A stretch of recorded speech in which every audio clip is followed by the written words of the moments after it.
हम पूरा एक्ट पढ़ेंगे। हाँ, और मैंडेटरी 4 मार्क्स का भी क्वेश्चन आ सकता है, तो इसका वेटेज इज 4 मार्क्स, ठीक है। बट वील स्टडी पूरा, क्योंकि क्या पता 8 मार्क्स का आ जाए, क्या पता 2 क्वेश्चन दे दे, अभी तक ऐसा उन्होंने नहीं दिया है। देखो रजिस्ट्रेशन एक्ट कब आया है? 1908, ठीक है। 1908 में आया, मतलब कॉन्स्टिट्यूशन के तो बहुत पहले आया है, ठीक है। अब रजिस्ट्रेशन वर्ड से तुम क्या समझते हो? रजिस्टर कराना। क्या रजिस्टर कराना? पहली बात तो प्रॉपर्टी रजिस्टर नहीं होती, प्रॉपर्टी रिलेटेड डॉक्यूमेंट रजिस्टर होता है, ठीक है। लैंड लेके जाते हैं क्या अपन रजिस्ट्रार के, तो वो जो डॉक्यूमेंट होता है वो रजिस्टर होता है, ठीक है। पहले हम इस एक्ट का ऑब्जेक्ट समझते हैं। तुमको लिखना है तो स्टिकी नोट में लिखना। तो जो रजिस्ट्रेशन एक्ट है वो बेसिकली एक्ट है कि आपको क्या करना है, अपनी जो प्रॉपर्टीज हैं, आपके पास जो जो ओनरशिप्स हैं, उसको लीगल रिकग्निशन देना है, ठीक है। आप बोल दो ये लैंड मेरी है, तो आपके पास एक डॉक्यूमेंट होगा जिसमें प्रूफ होता है कि हाँ ये आपकी है। लेकिन जब आप इसको लीगल रिकग्निशन दे दोगे, मतलब कि गवर्नमेंट के पास काउंट होना चाहिए कि कौन सी प्रॉपर्टी किसकी है, उसके पास रिकॉर्ड होना चाहिए कि कौन सी प्रॉपर्टी किसकी है। तो ये लीगल रिकग्निशन के लिए आपको एक रजिस्ट्रेशन का प्रोसेस फॉलो करना पड़ता है, ठीक है। अब रजिस्ट्रेशन के प्रोसेस के लिए आप किसके पास जाओगे? रजिस्ट्रार वर्ड, दो लोग हैं, रजिस्ट्रार और एक सब रजिस्ट्रार, ठीक है। ये पूरा रजिस्ट्रेशन एक्ट स्टेट मैटर का है, ठीक है। हर स्टेट ने अपना अपना एक रजिस्ट्रार ऑफिस और एक सब रजिस्ट्रार ऑफिस बना के रखा है। तो आपके एरिया में, आपके इस स्टेट में अगर कोई आपके पास लैंड है, कोई इमूवेबल प्रॉपर्टी है बेसिकली, तो आपको उसके लिए रजिस्ट्रार या सब रजिस्टर के पास रजिस्ट्रेशन कराने जाना है, ठीक है। To give information to the world regarding legal rights and liabilities of parties arising out of the transaction that already took place. तो एक लैंड अगर आपने न्यूली परचेज की, तो आपने क्या बोल दिया, पैसे भरे हैं, प्रॉपर्टी मेरी, एक डॉक्यूमेंट में लिखा है, लेकिन वो डॉक्यूमेंट आपको रजिस्ट्रेशन कराना पड़ेगा ताकि वर्ल्ड को पता चल जाए कि इस प्रॉपर्टी पे राइट आपका है। To preserve documents which may be legally importance afterwards, मतलब कि अगर पैसे दे दिए और लैंड आपकी हो गई, तो जिसको पैसे दिए वो बाद में बोले पैसे नहीं मिले, तो आपके पास क्या होगा, वो एक रजिस्टर्ड डॉक्यूमेंट जो आगे आपको काम आएगा जब भी वो इस पे मुद्दा उठाएगा कि ये लैंड आपकी नहीं है, टू प्रिवेंट एनी फ्रॉड, ठीक है। ताकि, लिख रहे थे, ताकि प्रॉपर्टीज के मैटर में कोई भी फ्रॉड नहीं हो। इस एक्ट में हमको कुछ सेक्शंस हैं जो याद रखने पड़ेंगे, नंबर भी, ठीक है। बहुत इंपॉर्टेंट है वो सेक्शंस, और हमें वैसे भी बहुत सारी चीजों के सेक्शंस याद हो ही गए हैं।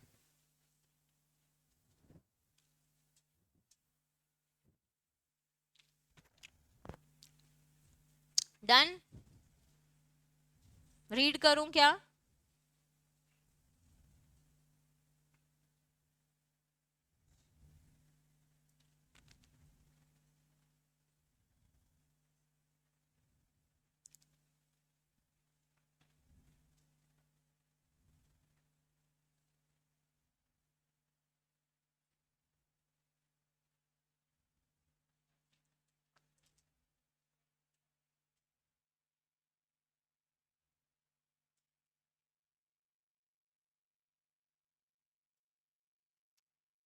Done done done.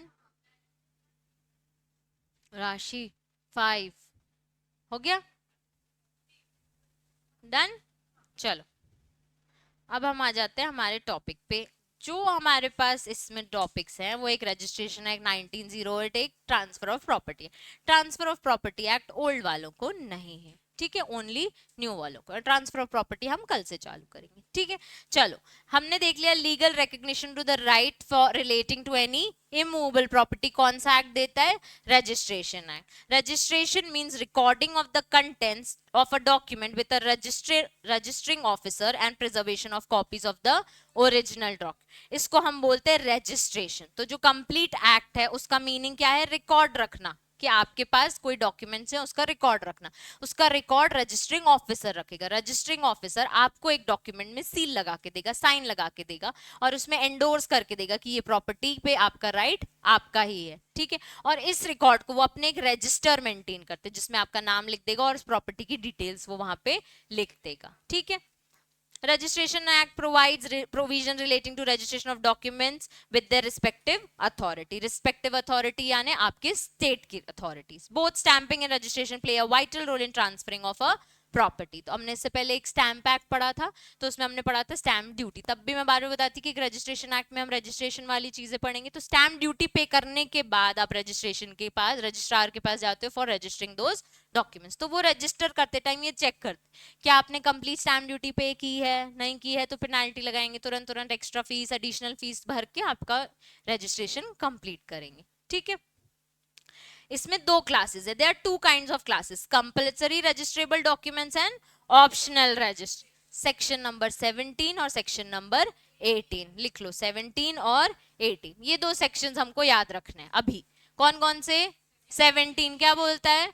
Compulsory registrable of documents. 18 क्या बोलता है?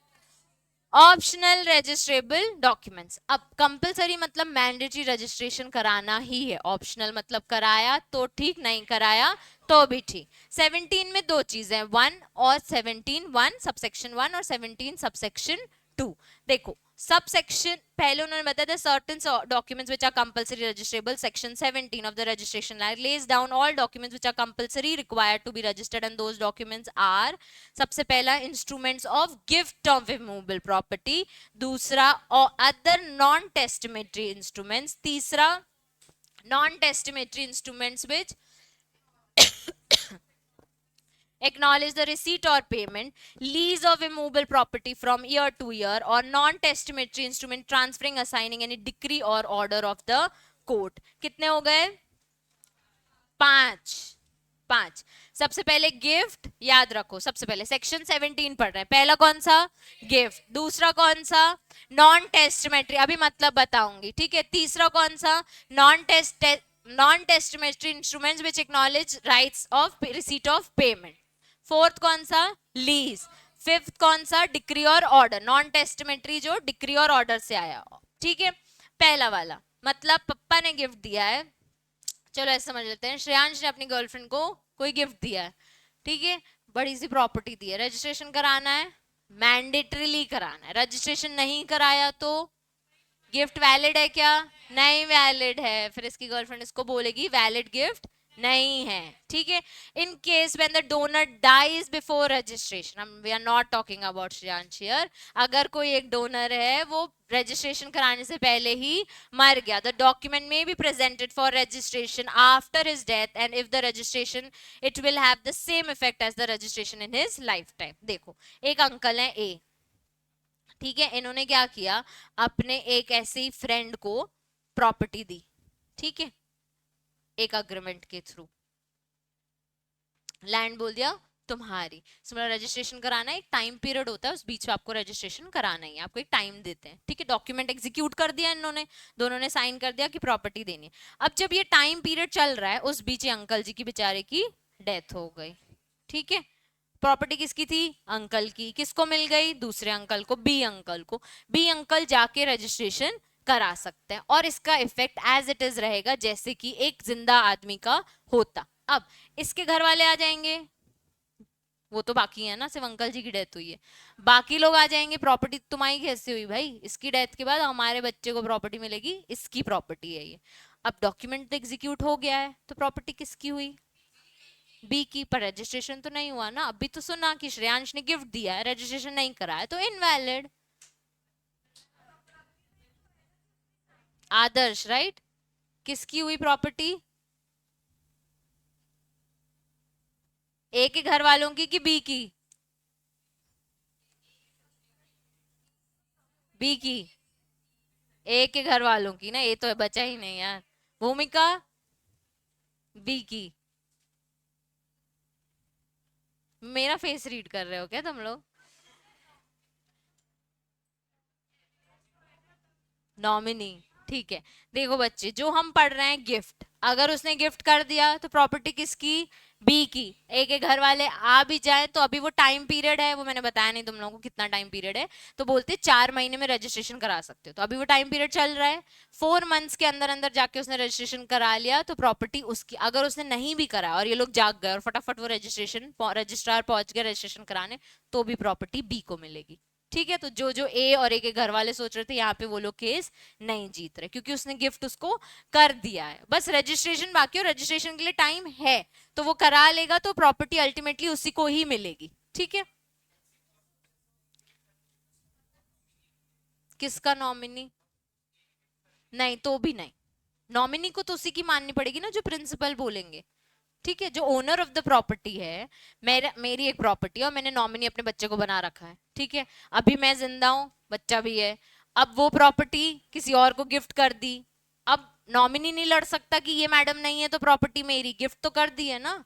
इसलिए नॉमिनी नहीं बोलेगा कि इसके जाने के बाद प्रॉपर्टी तो मुझे मिलने वाली थी, इसके जाने के बाद जितनी प्रॉपर्टी गिफ्ट हो गई तुझे भी गिफ्ट ही करनी पड़ेगी। ठीक है। तो पहला है gift of immovable property mandatory registration कराना है, डेथ हो गई तो भी same as it is effect होगा जैसे कि during the life of his time registration होता है। तो जो बचा है आदमी जिसको हमने दी है, जो डोनी है, वो जाके रजिस्टर करा सकता है। ठीक है, अब गिफ्ट देखो, एग्जाम्पल दिया है, a gifted a flat in New Delhi to B through gift deed, the registration of deed is compulsory. A gift is immovable property to be and did not register the gift deed and died. The deed of gift will not have effect and cannot be enforceable under the law because its registration was compulsory. तो 4 months का time है, जाके registration करा ले, अगर नहीं करा और 4 months भी खत्म हो गए तो गिफ्ट वैलिड नहीं है। The deed of gift was fully enforceable under law because its registration was optional. क्यों? क्योंकि यहाँ पे movable property की बात की गई। हम किसकी बात कर रहे हैं? Gift of only immovable property, और movable का ऑप्शनल है, वो हम बाद में 18 में पढ़ेंगे। ठीक है, तो अगर इमूवेबल प्रॉपर्टी की बात हो रही है, गिफ्ट की बात हो रही है, तो मैंडेटरी रजिस्ट्रेशन कराना है। दूसरा, अदर नॉन टेस्टिमेटरी, नॉन छोड़ दो, टेस्टिमेटरी डॉक्यूमेंट्स क्या होते हैं? इनहेरिटेंस से आते हैं, मतलब विल, हम मान ले विल, विल क्या है? किसी के जाने के बाद ही इफेक्ट में आती है, तो जो विल बनाता है वो क्या कहलाता है? टेस्टेटर। ठीक है, तो ऐसा एक पर्सन जो ऐसी चीजें लिख रहा है जो उसके मरने के बाद इफेक्ट में आएंगी, ठीक है, तो उसको हम बोलते हैं विल। अब हम देख रहे हैं नॉन टेस्टिमेटरी। नॉन टेस्टिमेटरी मतलब मरने की बात तो हो ही नहीं रही है यहाँ पे, तो जो लिविंग पर्सन के बीच में कॉन्ट्रैक्ट होता है, लिविंग पर्सन के बीच में अगर अग्रीमेंट होता है, इंटरव्यूअर्स अग्रीमेंट पढ़ा है टीपी एक्ट में, अपन पढ़ेंगे, दो जिंदा लोगों के बीच में प्रॉपर्टी को लेके ट्रांजेक्शन्स हो रहे हैं जिसमें विल वाली बात नहीं है, ये जो इफेक्ट होगा वो हमारे जिंदा रहते रख प्रॉपर्टी का इफेक्ट होगा, मतलब ट्रांसफर की बात हो रही है, तो हम जिंदा हैं तभी ये ट्रांसफर होगा। ऐसी कोई बात नहीं हो रही है कि जब हम मरेंगे तो ये ट्रांसफर इफेक्ट में आएगा, तो इसको हम बोलते हैं नॉन टेस्टिमेटरी। ठीक है, किसी को कोई doubt? Other non testamentary instrument which purports or operate to create, ये वर्ड याद रखो, purports or operate to create, declare, assign, limit, extinguish whether in present or future any right, title or interest whether vested or contingent of the value of 100 rupees upward or to or in immovable property। क्या बोल रहे हैं? पहली बात तो हंसी आ जाएगी कि 100 रुपए की बात कर रहे हैं, कोई एक प्रॉपर्टी जो 100 रुपए या 100 के ऊपर है। ठीक है, अब एक पर्सन है, वापस अंकल जिंदा हो गए हमारे, ए अंकल और बी अंकल। ठीक है, ए अंकल ने एक प्रॉपर्टी ट्रांसफर करने की बात की है। ठीक है, बात की है मतलब क्या ट्रांसफर कर रहे हैं? एक लैंड। ठीक है, जब वो कर रहे हैं तो क्या क्रिएट कर रहे हैं? वर्ड्स पढ़ो, टू क्रिएट एनी, क्रिएट कर रहे हैं पहली बात तो।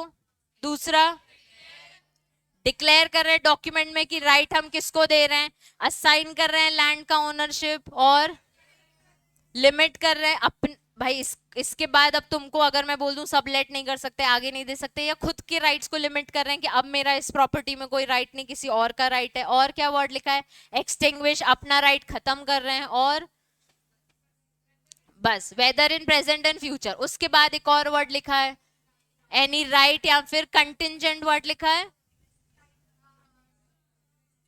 वेस्टेड और कंटिंजेंट हो सकता है वो बोल दे ये लैंड ले लो, तुम्हारा मैं राइट क्रिएट करता हूँ, डिक्लेयर करता हूँ, असाइन करता हूँ, लिमिट करता हूँ, अपना राइट को एक्सटिंग्विश करता हूँ। ठीक है, तुम्हारा पूरा राइट इस पे। अब या तो मैं अभी की अभी वेस्ट कर दूं, हमने पढ़ा है वेस्टेड और कंटिंजेंट, जिन्होंने नहीं पढ़ा मैं बता देती हूँ। वेस्टेड यानी अभी की अभी मैंने प्रॉपर्टी ट्रांसफर कर दी। कंटिंजेंट वर्ड समझते हो? ऑन कंडीशंस, कंडीशनल होता है हैपनिंग और नॉन हैपनिंग। ठीक है, तो मैं बोल दूं कि और सुनना, जब दिवाली आएगी ना तब तेरी प्रॉपर्टी हो जाएगी, तो एक कंडीशन लगा दी कि दिवाली जब आएगी तब तुम्हारी प्रॉपर्टी आ जाएगी। ठीक है, अब ये ऐसी कंडीशन है जो आएगी ना, तो हैपनिंग और नॉन हैपनिंग तो हैपनिंग है दिवाली होने के टाइम पे, तो या तो मैं तुरंत प्रॉपर्टी दे दूं या फिर किसी कंटिजेंट पे लेगा। अब तुमको वर्ड्स याद हो जाएंगे, create, declare, assign, limit, extinguish. फिर एक वर्ड रखो, वेदर इट्स वेस्टेड और कंटिजेंट, वैल्यू कितनी, more than 100, more than 100 rupees. तो हमने बता दिया भैया ये प्रॉपर्टी 10,000 की है, मोर देन 100 भी हो गई, सारी कंडीशन फुलफिल हो गई। नॉन टेस्टिमेटरी, दो लिविंग पर्सन के बीच में डॉक्यूमेंट हो रहा है, तो इंस्ट्रूमेंट भी आ गया। इंस्ट्रूमेंट क्या है, ये जो डॉक्यूमेंट बना रहे हैं जिसमें लैंड के राइट्स को create, declare, assign, limit, extinguish कर रहे हैं, वेदर वेस्टेड और कंटिजेंट, वैल्यू भी 10,000 से ज्यादा है। पहला कौन सा था, इमूवेबल प्रॉपर्टी का गिफ्ट। दूसरा नॉन टेस्टिमेटरी, सेक्शन कौन सा है, क्या बोलता है, कंपल्सरी रजिस्ट्रेशन। ठीक है, A sold a plot in Mumbai to B through sale deed of ₹25 lakhs, the registration of sale deed is compulsory. 100 से ज्यादा है, डीड बनाई है जिसमें क्या राइट क्रिएट सब हो रहा है, एग्जाम्पल में भी वही लिखा है। अब non testamentary instrument which acknowledge the receipt of payment, इसको समझो। सेम अंकल जी, 10,000 रुपए कौन देगा, बी देगा, ठीक है, बी देगा ना 10,000 रुपए। बी ने क्या किया, 10,000 रुपए दे दिए पूरे के पूरे, और प्रॉपर्टी इनको कब मिलने वाली है, दिवाली में। अब जी तो तुम 10,000 दोगे, इसकी रिसीट लोगे, प्रूफ लोगे, डॉक्यूमेंट बनाओगे, 10,000 हैज बीन पेड, तो ये जो रिसीट है ना इसको भी रजिस्टर कराना है। ठीक है, ये एक्नॉलेज करता है कि इस बंदे ने 10,000 रुपए दे दिए हैं, इस बंदे ने पैसे दे दिए। ये क्यों बोला गया, फ्लैट्स बनते हैं, ठीक है, प्रॉपर्टीज लेते हो, बड़ी सी लैंड कटती है, छोटे छोटे प्लॉट लेते हो, तो क्या करते हो, अभी मिलेगा क्या प्लॉट, नहीं मिलेगा, थोड़ा बहुत वो कट पहले ही आ जाते हैं ना, कई कई प्लॉट के रेट, फ्लैट पहले ही आ जाते, पोजेशन अभी मिलता है क्या, नहीं मिलता, पे करते हो, तो वो पेमेंट का एक्नॉलेज मांगोगे, तो वो पेमेंट का जब एक्नॉलेजमेंट आता है ना कि yes you have paid this much amount for the flat या फॉर द प्लॉट, तो उसका भी रजिस्टर कराना है। तो ये अदर नॉन टेस्टिमेटरी इंस्ट्रूमेंट्स में, ठीक है, क्योंकि आपकी कोई सेल की डीड है, कोई भी प्रॉपर्टी को लेके एक्सचेंज है, उसमें आपने कोई पेमेंट कर दी, अभी प्रॉपर्टी नहीं मिली है पर पेमेंट कर दी, उस पेमेंट के डॉक्यूमेंट को भी आपको रजिस्टर कराना है। पहला गिफ्ट, दूसरा नॉन टेस्टिमेटरी इंस्ट्रूमेंट जिसमें एक्चुअल में सेल हो रही है, तीसरा उसी की अगर पेमेंट मिलती है तो उसके भी डॉक्यूमेंट को आपको रजिस्टर कराना है। चलो क्या लिखा है, non testamentary instruments which acknowledge the receipt or payment of any consideration, account of creation, declaration, assignment, limitation, extension of any such right, title or interest. जो ऊपर क्रिएट हो रहे थे वही चीज अभी क्रिएट होंगे, उसका पैसा आपने पहले ले लिया, उस एक्नॉलेज का भी आपको रजिस्ट्रेशन कराना है। This clause requires an acknowledgement in form of receipt to be registered but not an acknowledged of the fact a transaction has taken place. To be registrable under this clause, a receipt must satisfy two conditions. The receipt must be of a consideration, कुछ ना कुछ पैसे आपको आने चाहिए. It must on the face of it be an acknowledgement of the payment or some consideration, account of creation, declaration, assignment, limitation, extension or interest, value of ₹100 or upwards in the immovable property. 100 रुपए की ही बात कर रहे हैं अभी तक इन लोग. The receipt must be such as to link with creation etc. जितने हम वो पॉइंट्स पढ़े. A more acknowledgement payment is not compulsorily registrable. अब देखो, जो तुम्हारे राइट्स कैसे क्रिएट हो रहे हैं, या तो वो क्रिएट हो रहे हैं, या तो डिक्लेयर हो रहे हैं, या असाइन हो रहे हैं, एक्सटिंग्विश हो रहे हैं, लिमिट हो रहे हैं, उन्हीं के ही रिसीट ऑफ पेमेंट को एक्नॉलेज कराना है. जनरली गुड्स बेचे और मैं एक पेमेंट कर दिया, जाके रजिस्ट्रेशन मत कराना, ठीक है. Only when it considerably immovable property and anything which is something right is creation, declaration, assigning या फिर लिमिटिंग या extinguishing, then only the acknowledgement is has to be compulsory registered, otherwise नहीं. जब ये कंडीशंस फुलफिल होंगी तभी, वरना नहीं. ठीक है. Be made a payment of 25 for the purchase of land in Mumbai. Immovable property है, कुछ ना कुछ right मिलेगा. The document made the payment of such money is compulsory registrable. ठीक है. नहीं कोई एक, दोनों जाके, हाँ दोनों पार्टीज को प्रेजेंट होना पड़ता है कि ये लैंड मेरी है, ये मैंने उसको दी, और सबको सभी जाते हैं ना, और ओरिजिनल पर्सन को आना पड़ता है, ऐसे नहीं पप्पा जाके करा के आ जाए, सबको जाना पड़ता है. डेथ हो गई तो उसके लीगल रिप्रेजेंटेटिव। चलो, lease, lease of immovable property from year to year, तो लीज पे दे रहे हो 1 साल से ऊपर के लिए तो भी डॉक्यूमेंट को रजिस्टर कराना है। Lease of immovable property from year to year और एनी टर्म एक्सीडिंग 1 year और reserving any yearly rent, a lease deed a premises of 1 year और मोर इज कंपलसरी रजिस्ट्रेशन। तो 1 साल के लिए लीज है तो भी रजिस्ट्रेशन, 1 साल से ज्यादा लीज है तो भी registration. Exception, a lease of for 1 year containing an option to tenant to renew for a further period of 1 year or any other term is not a lease for a term exceeding 1 year and does not require the registration under this clause। मतलब 1 साल से कम की है और बोल रहे हो कि भाई बाद में ना फ्यूचर लीज को 1 साल से ऊपर का अपन लीज बनाएंगे तो इसमें रजिस्ट्रेशन नहीं कराना है। 1 year की लीज है तो, या 1 से ज्यादा है तो, 1 से कम है और आपने इसे डिस्कस किया और उसमें लिखा है कि इसको हम आगे भी फर्दर पीरियड के लिए एक्सटेंड करेंगे तो रजिस्ट्रेशन नहीं कराना। ठीक है। चलो, non testamentary instruments creating, transferring, assign or decree order of a court. ये डिक्री ऑर्डर पढ़ा था, क्या होता है? फाइनल है, ऑर्डर आया बीच में तो मतलब कुछ भी ऐसे डॉक्यूमेंट्स को लेके। अब जब ये बात आई है ना, तो अगर कोई डिक्री में लिखा है कि आपको एक प्रॉपर्टी ट्रांसफर होगी, आपको एक प्रॉपर्टी असाइन होगी, तो उसका भी जाके रजिस्ट्रेशन कराना है। तो नॉन टेस्टिमेटरी इंस्ट्रूमेंट, जो इंस्ट्रूमेंट में लिखा है कि एक प्रॉपर्टी ट्रांसफर करनी है, एक प्रॉपर्टी असाइन करनी है बाय एनी डिक्री या फिर एक order. Non-testament instruments transferring and assigning any decree or order of a court or any award when such decree or order or award purports to operate, create, declare, assign, limit, extinguish, same words लिखे हैं, whether present or in future any right or title or interest, whether vested or of value 100 and upper to the immovable property। मतलब वो decree और order को भी जाके register करा के आओ। ठीक है, जिसमें क्या बोल दिया, क्योंकि ऑर्डर में लिखा है ना ये इंस्ट्रूमेंट ट्रांसफर करना है, ऑर्डर में लिखा है ना कि ये वाला राइट वाले को ट्रांसफर होगा, क्रिएट होगा, साइन होगा, एक्सटिंग्विश होगा, लिमिट होगा, वैल्यूएबल होगा जो 100 रुपीज से ज्यादा है, या फिर कंटिजेंट है कि वेस्टेड है, सब चीजें वही जो हमने फर्स्ट पढ़ी। तो अगर डिक्री और ऑर्डर में भी सेम चीज लिखी है तो उसका रजिस्ट्रेशन कराना है। 5 चीजें, पहली इमूवेबल प्रॉपर्टी अगर गिफ्ट में, दूसरी अदर नॉन टेस्टिमेटरी इंस्ट्रूमेंट्स, जिसमें क्या क्या होता है, क्रिएशन, डिक्लेयर, लिमिट, एक्सटिंग्विश। ठीक है, वैल्यू कितनी, 100 रुपए से ऊपर, और वेस्टेड एंड कंटिजेंट।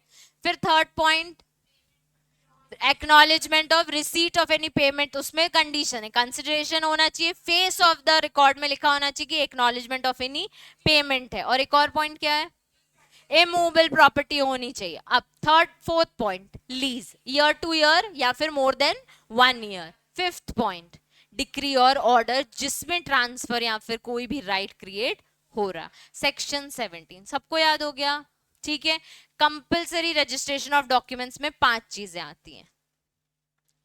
अब whether an instrument requires registration under section 17(1)(b) depends upon whether it operates purpose to bring about a change in legal relationship in respect of some property। Obviously transfer करो, legal relation कुछ ना कुछ change तो हो ही रहा है। The distinction should be drawn between a right in or to property, such rights are merely incidental to ownership of a property and really in nature of power or option to every owner is free to exercise dealing with his property in a particular way। Basically आप क्या कर रहे हो, जब भी एक property transfer करते हो तो ऑफकोर्स आपका राइट खत्म होता है, दूसरे को इस प्रॉपर्टी में राइट देते हो, तो आपको जैसे इस चीज को परफॉर्म करना है ना आप कर सकते हो। ठीक है, बस हमने एक पर्टिकुलर वे बता दिया कि यस आप जब ट्रांसफर कर रहे हो तो एक इंस्ट्रूमेंट में आ जाओ, यस वो इंस्ट्रूमेंट को रजिस्टर करा लो। ठीक है, the later may be described as right in relation to property but strictly speaking they are not rights in or to property। ये क्यों लिखा है, क्योंकि एक प्रॉपर्टी और को जाके हम रजिस्टर नहीं कराते, हम एक डॉक्यूमेंट को जाके रजिस्टर कराते हैं।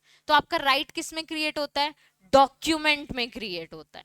ठीक है, generally when a right in or to property is assigned, created, declared, limited, extinguished, there must be definite change in a relation to a property। obviously change in relation होगा ही, legal relation change होगा ही, आप दोनों के बीच में एक legal relation आएगा और वो change होगा। अभी एक पर्सन इस प्रॉपर्टी का ओनर है, अब कोई और हो जाएगा। ठीक है, पर ये सारी चीजें किसके लिए होता है, एक इंस्ट्रूमेंट में लिख के आता है।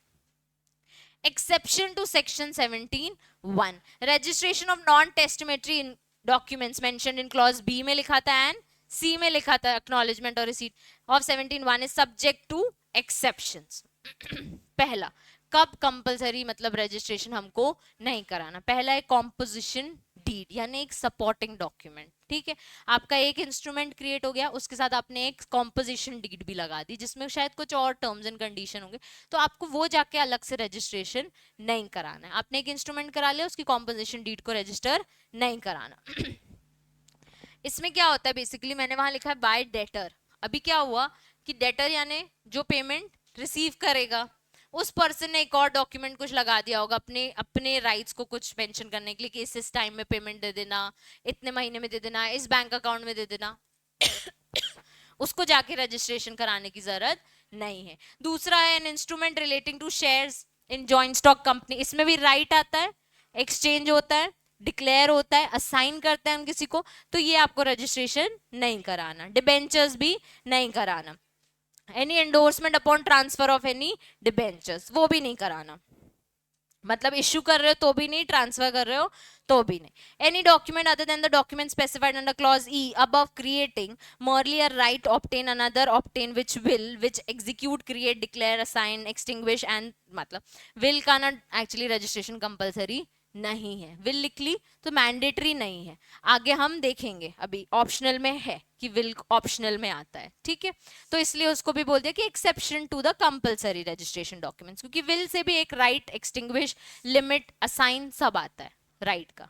अब है एनी डिक्री और order of a court, only decrease which created क्या, ट्रांसफरिंग राइट असाइनमेंट, वही सारे पॉइंट्स लिखे थे वही वाले कराने। हर डिक्री और of the court order of the court जाके रजिस्ट्रेशन नहीं कराना। ठीक है, वही डिक्री करानी जिसमें से कोई राइट क्रिएट होता है, जिसमें से कोई राइट असाइन होता है, ट्रांसफर होता है, डिक्लेयर होता है, वही वाली। ठीक है, any grant of immovable property by the government, government तो वैसे भी छूटी हो, उसको कोई रजिस्ट्रेशन नहीं कराना।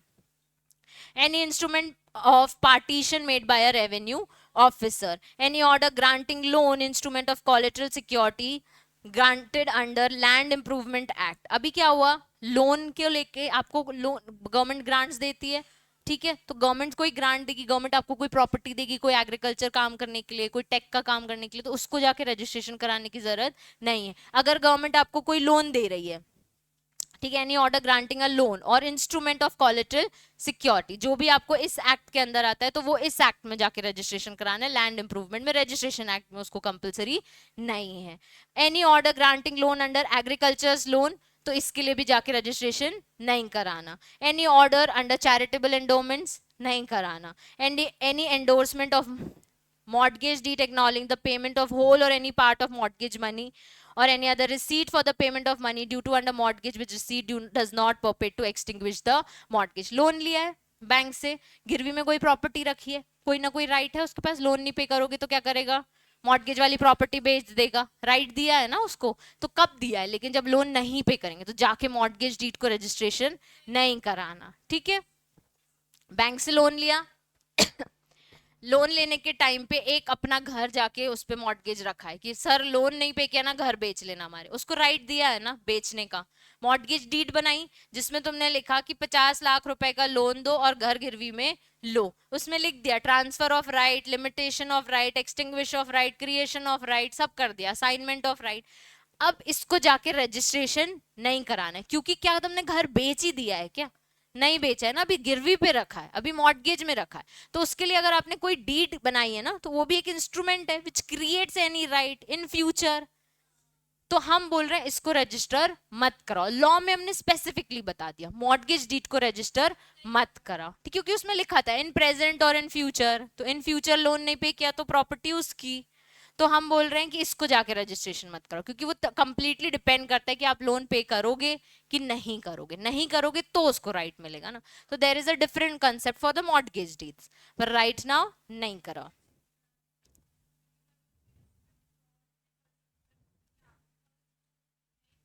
मॉर्गेज डीड तो है ना,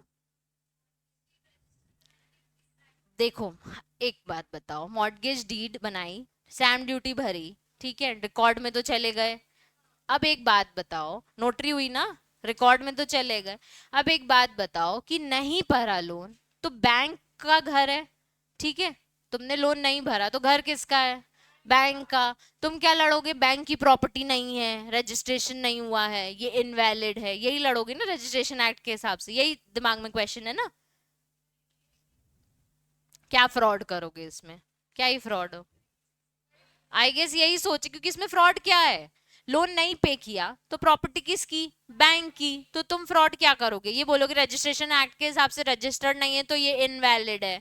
तो रजिस्ट्रेशन एक्ट में एक्सेप्शन दिया है कि इसको हम वैलिड मानेंगे, क्योंकि हम कंपलसरी वाले में पढ़ रहे हैं कि रजिस्ट्रेशन नहीं कराया तो गिफ्ट दिया तो इनवैलिड। प्रॉपर्टी के ओनर अभी भी तुम हो, और कुछ नहीं कर रहे वो, बस बोल रहे हैं वो सामने वाले को जिसको गिफ्ट दिया है ना वो ओनर नहीं, तुम ही ओनर हो, क्योंकि तुमने इसका रजिस्ट्रेशन नहीं करा। मतलब अगर तुम्हें कोई गिफ्ट चाहिए जिसमें तुम्हें प्रॉपर्टी चाहिए तो तुम जाके सबसे पहले रजिस्ट्रेशन कराओ। अगर तुम कोई ट्रांसफर ऑफ प्रॉपर्टी कर रहे हो और बोल रहे हो अब ये लैंड मेरी है, तो जाके रजिस्ट्रेशन कराओ, अगर तुम्हें उसे मेरी बोलना है।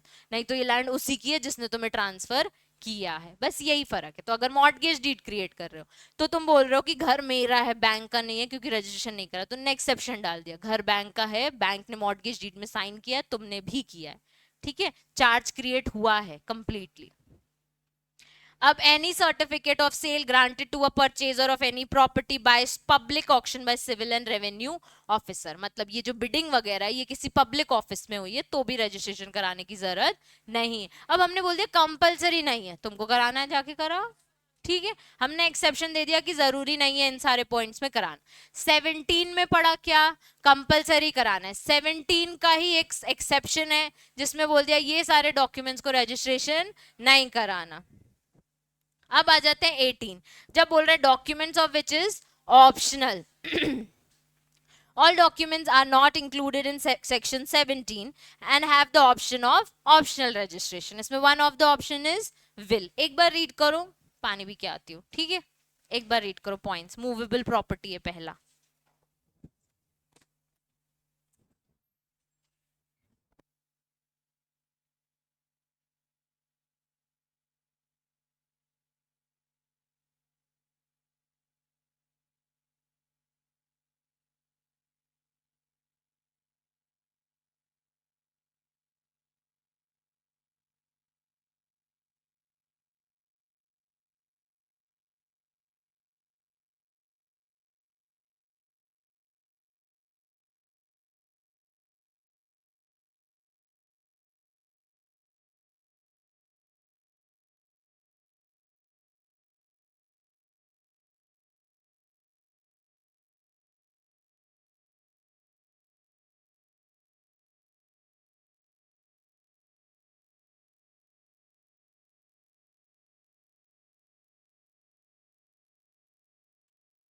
चलो, पहला है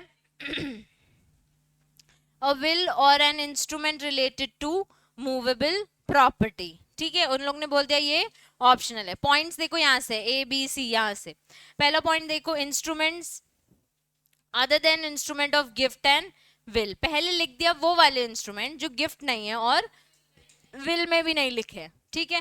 विच पर्पोज और operate to create declare assign limit और एक्सटिंग वेदर इन फ्यूचर, वही सब vested and contingent less than 100 of immovable property. तो क्योंकि हमने पढ़ा था 100 से ऊपर उन्हीं का कराना, तो जो लेस देन उनके लिए कंपलसरी नहीं है, ऑप्शनल है। दूसरा point, instrument acknowledge the receipt or payment of any consideration account of creation limitation declaration. अब वही रिसीट ऑफ पेमेंट है, ठीक है। अब वो बोल रहा है कि of any consideration on account of, अब उसमें अपन ने पढ़ा था कि वो वाला जो पैसा है वो हमेशा किस में से आना चाहिए, इमूवेबल प्रॉपर्टी से, ठीक है। इसमें हम मूवेबल प्रॉपर्टी की बात कर रहे हैं। अब वो जो इमूवेबल प्रॉपर्टी से आना चाहिए आपका पेमेंट 10,000 का, उसमें वो सारे राइट्स क्रिएट होने चाहिए और वो इमूवेबल प्रॉपर्टी से आपको 10,000 का पेमेंट मिलना चाहिए जिसको आपको एक्नॉलेज करना है। अगर यही अमाउंट आपको मूवेबल प्रॉपर्टी से आए तो आपको एक्नॉलेज कराने की जरूरत नहीं है। लीज ऑफ इमूवेबल प्रॉपर्टी जो 1 साल से कम है उसी का ही उल्टा उल्टा, उसमें 1 ईयर टू 1 ईयर पड़ा और मोर देन 1 ईयर, तो 1 साल से कम की लीज है आपकी तो उसका रजिस्ट्रेशन कराना ऑप्शनल है, मैंडेटरी नहीं है। डी पॉइंट पलक पढ़ना।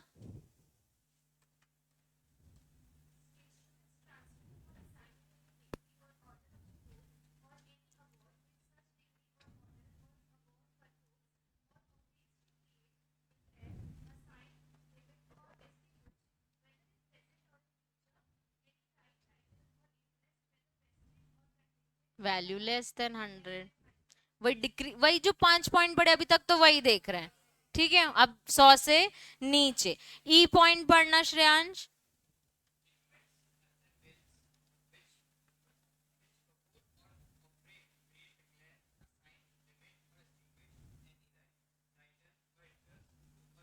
मूवेबल प्रॉपर्टी, अब यही क्रिएशन ऑफ राइट अगर मूवेबल प्रॉपर्टी में करोगे तो नहीं करना। फिर विल लिख दिया, विल का भी रजिस्ट्रेशन मैंडेटरी नहीं है। Last, other documents not required registered under 17, ऊपर तो उन्होंने वही बता दिए, पर इसके अलावा जो जो है उनका रजिस्ट्रेशन क्या है, ऑप्शनल है। तो 17 और 18 याद हो गए हमको।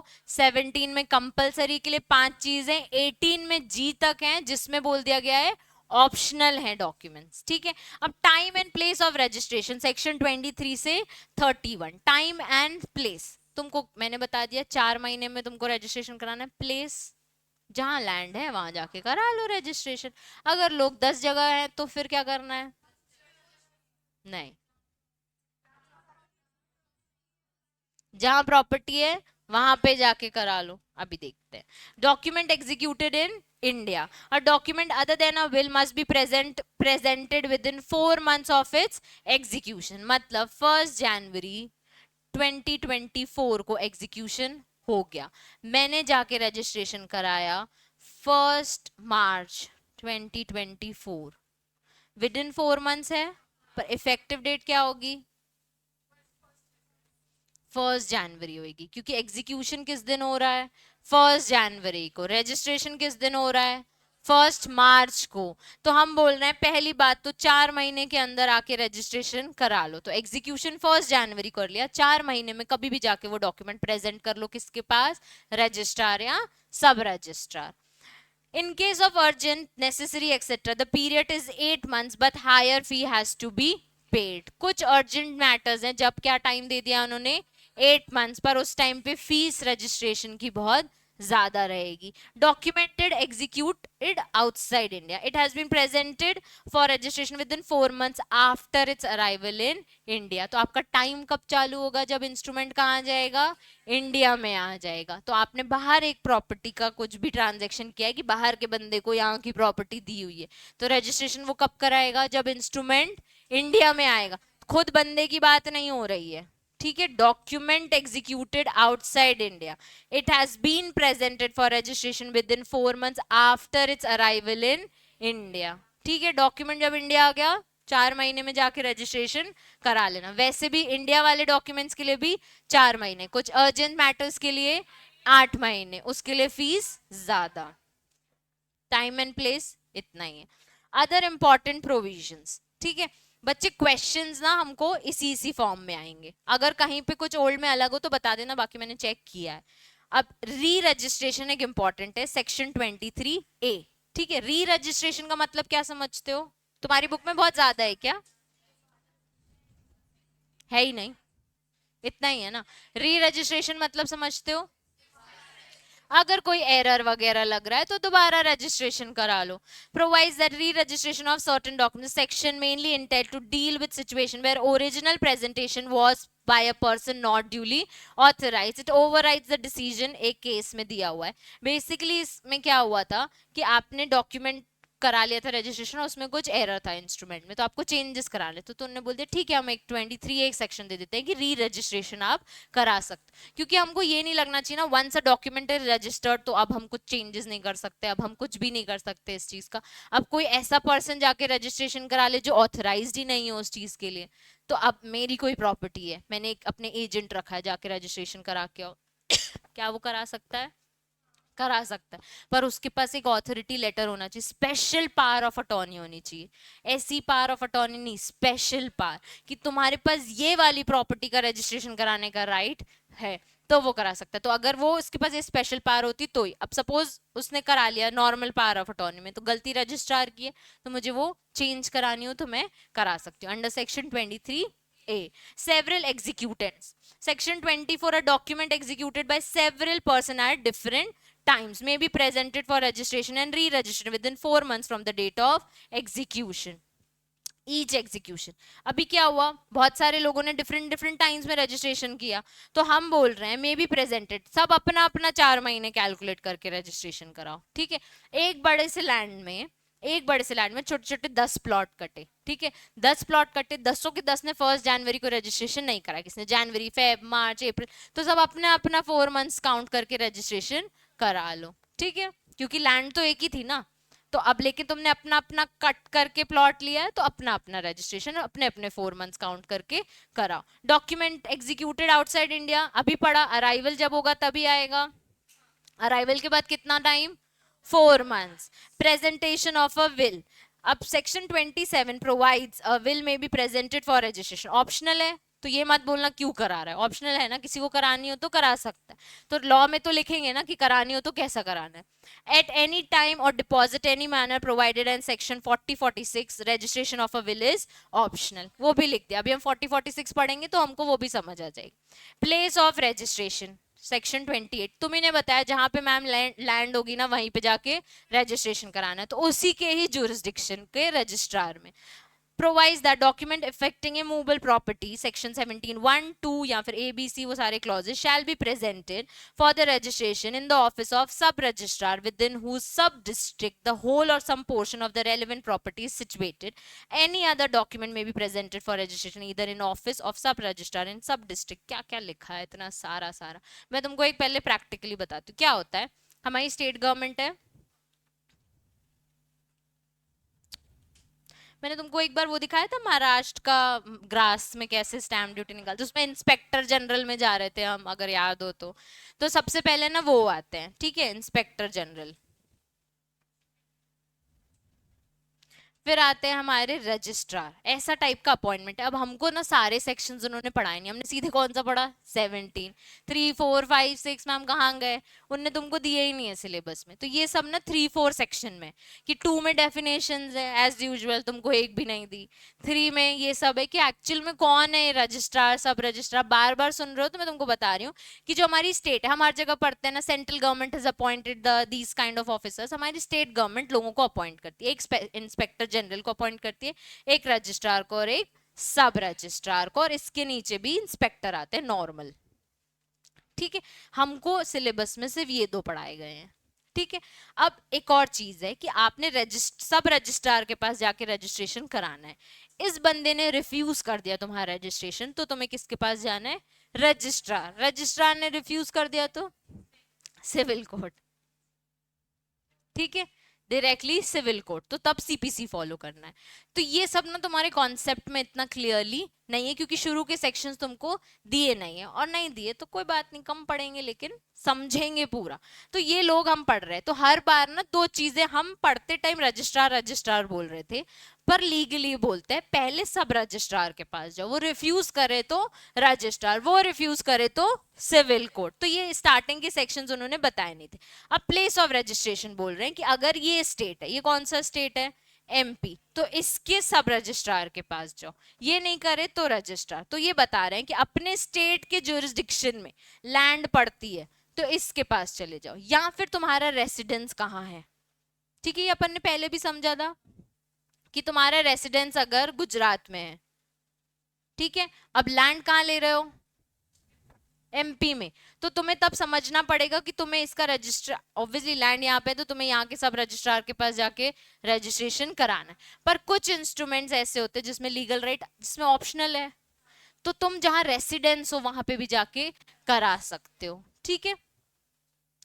अभी अगर पढ़ोगे दोबारा तो बोल रहा है विद इन हु सब डिस्ट्रिक्ट, सब डिस्ट्रिक्ट यानी जब हम पढ़ रहे थे रजिस्ट्रार सब रजिस्ट्रार, तो डिस्ट्रिक्ट आता है बहुत बड़ा, उसके नीचे सब डिस्ट्रिक्ट भी, तो हम सिटीज लेवल में भी टाउन लेवल में भी जाएं तो रजिस्ट्रार और सब रजिस्ट्रार वाले ऑफिसेज बने हुए हैं। तो आपको अपने सब डिस्ट्रिक्ट के रजिस्ट्रार के पास जाना है और अपना इंस्ट्रूमेंट रजिस्टर कराना है।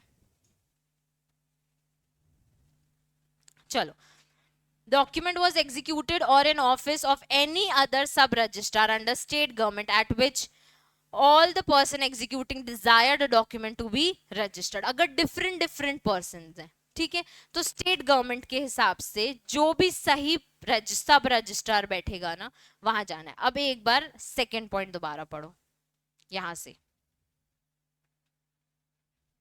कहाँ गया सब रजिस्टर, हाँ, with in sub district the whole और some portion of the relevant property situated, and के बाद से एनी अदर डॉक्यूमेंट।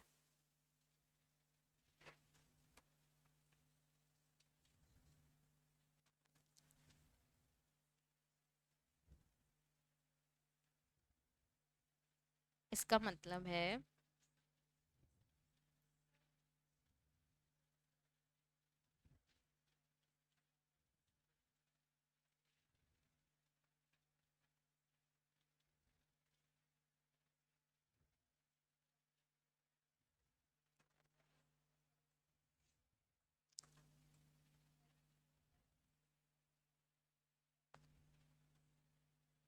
पढ़ लिया नूपुर, क्या लिखा है?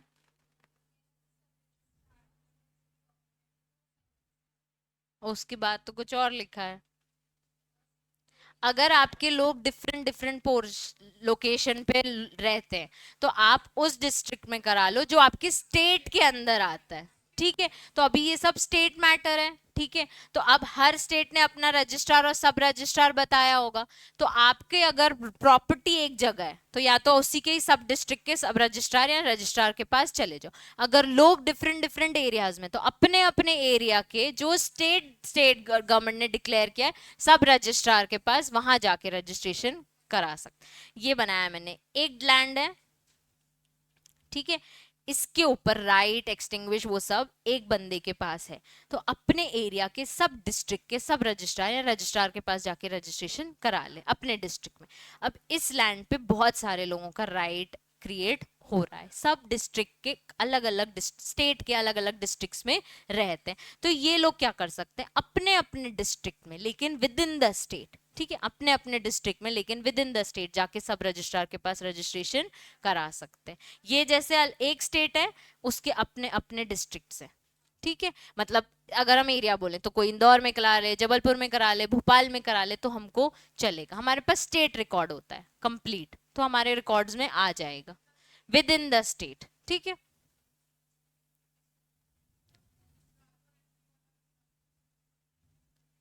वो अभी हम करेंगे जब दो, मतलब वो ऐसा है कि यार गुजरात में बंदा है और लैंड कहाँ है एमपी में, तो एमपी में आके अपने एमपी के सब डिस्ट्रिक्ट में जाके करा लो रजिस्ट्रेशन, ठीक है।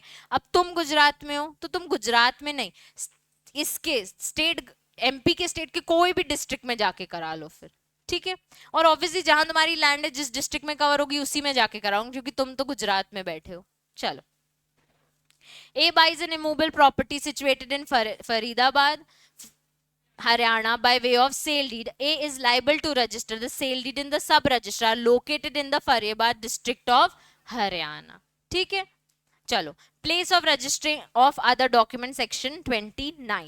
Every document not being a document referred in section 28, a copy of a decree or order may be presented for the registration. मतलब कोर्ट ने अगर कोई डिक्री ऑर्डर से आपका कोई राइट क्रिएट किया तो आपको क्या करना है, उसको रजिस्टर कराना है, either in the office of sub registrar in whose sub district the document was executed. तो जिस डिस्ट्रिक्ट में डॉक्यूमेंट एग्जीक्यूट हुआ है उसके सब रजिस्ट्रार के पास जाके क्या कर लो, रजिस्ट्रेशन करा लो। In the office of any other sub registrar under the state government at which all the person executing and claiming the document desire and the same to be registered. यहाँ पे जहां सब लोग बैठे लेकिन विद इन द स्टेट किसी भी एक सब रजिस्ट्रार के ऑफिस में जाके रजिस्ट्रेशन करा लो, अगर बहुत सारे लोग इन्वॉल्व हैं तो अभी हमने पढ़ा था कि ऑर्डर और डिक्री आती है किसी एक प्रॉपर्टी को लेके, ट्रांसफर को लेके उसको रजिस्ट्रेशन कराना है। अब हम देख रहे हैं वो रजिस्ट्रेशन कहाँ कराना है, तो जहां पे डॉक्यूमेंट एग्जीक्यूट हुआ है या तो वहां करा लो, अगर बहुत सारे लोग हैं बहुत अलग अलग अलग जगह पे लेते हैं तो कोई भी एक डिस्ट्रिक्ट पकड़ो और उसके जाके सब रजिस्ट्रार में जाके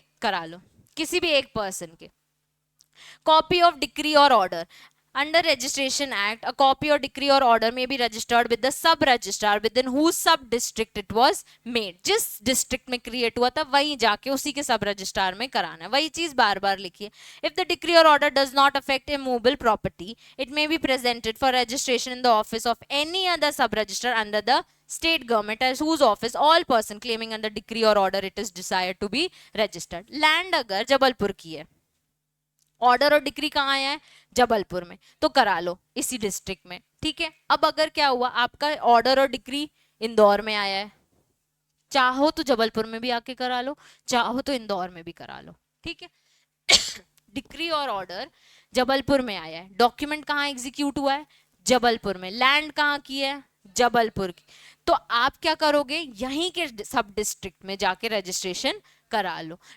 प्रॉपर्टी कहाँ की है, जबलपुर की, लेकिन एग्जीक्यूशन कहाँ हुआ है, इंदौर में। डिक्री और ऑर्डर कहाँ आया है, इंदौर में। चाहो तो इंदौर में करा लो, चाहो तो जबलपुर में करा लो, सब बस एक स्टेट गवर्नमेंट के अंडर होना चाहिए, जो कि हमारा एमपी है।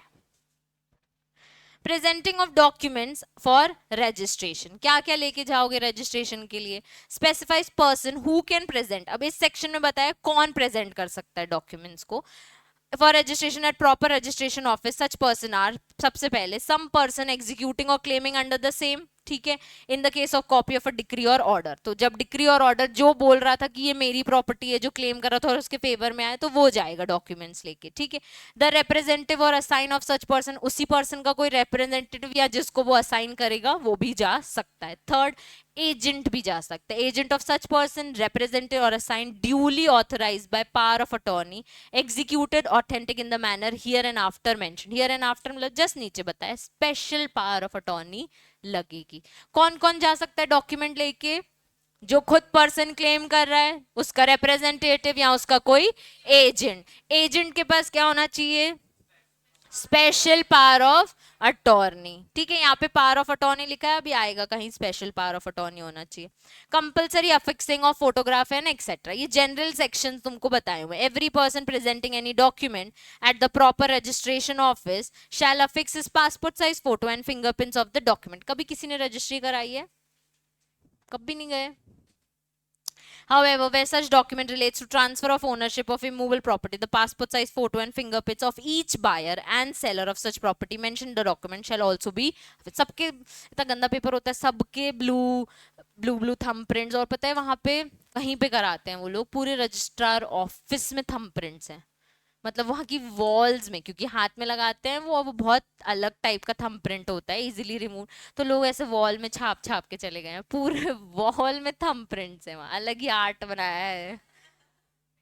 कभी जाओगे तो देखना, मैं बहुत पहले गई हूँ, अभी रिसेंटली नहीं गई, पर जब मैं गई थी तो मैंने ही देखा था।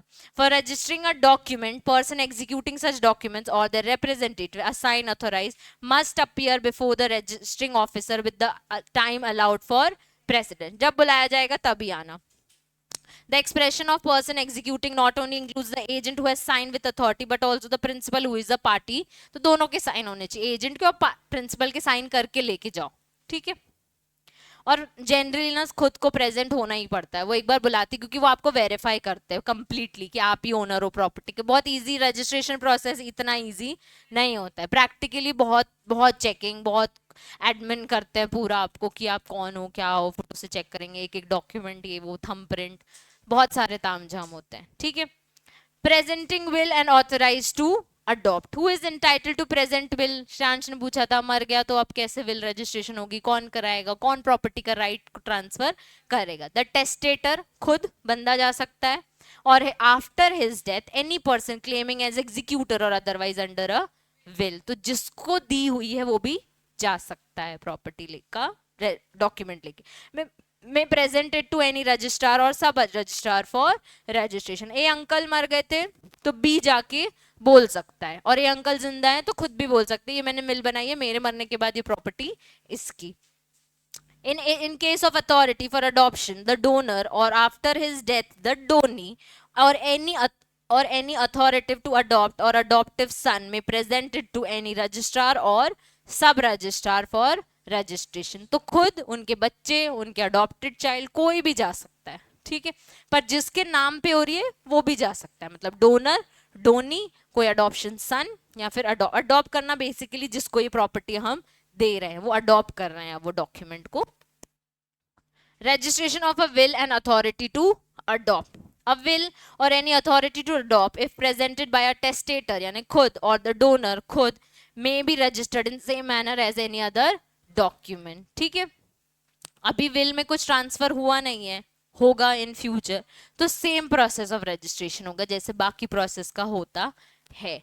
If presented by any other person entitled to present it shall be registered if registering the officer is satisfied about the particulars mentioned in 41(2). अब ये हमको बता ही नहीं है. जनरली क्या, जैसे कोई आदमी है, अब वो तो रहा नहीं, उसकी विल रजिस्ट्रेशन कोई और, तो वो पूरा कंप्लीट वेरिफिकेशन करेगा कि विल किसने एग्जीक्यूट की थी, डोनर का क्या थॉट प्रोसेस था विल बनाने का, और कौन कौन इन्वॉल्व है, वो पूरा उस पर्सन को वेरीफाई करेगा. तुम क्या लगते हो, अपने डॉक्यूमेंट्स लेके आओ, तुम्हारा क्या रिलेशन है, तुम्हें पता था क्या इस विल के बारे में कि तुम्हें कहीं मिली है. बहुत क्वेश्चन आंसर सेशन. वो पूरा वेरीफाई करने के बाद ही उसको रजिस्टर करने के लिए अलाउ करेगा कि हाँ तुम ऑथराइज्ड हो ये विल रजिस्टर कराने के. तो विल में बी प्रेजेंटेड बाय एनीबॉडी. हमें क्या वर्ड याद रखना है, खुद टेस्टेटर, डोनर, डोनी, अडॉप्टेड सन, कोई भी लोग. ठीक है. Deposit of will. Any testator may either personally or duly authorized agent deposit penny registrar in his will in a sealed cover superseded with the name of the testator and that of his agent, if any, with a statement of nature of a document. Will ऐसे ही paper में लिख के लेके जाना नहीं है, completely sealed होगी, superseded, जिसमें उस पर्सन का नाम जो डॉक्यूमेंट दे रहा है उसका एजेंट का नाम, क्योंकि वो ऑथराइज्ड है इसको रजिस्ट्रेशन कराने के लिए, फिर रजिस्टर्ड ऑफिस के पास वो आएगा.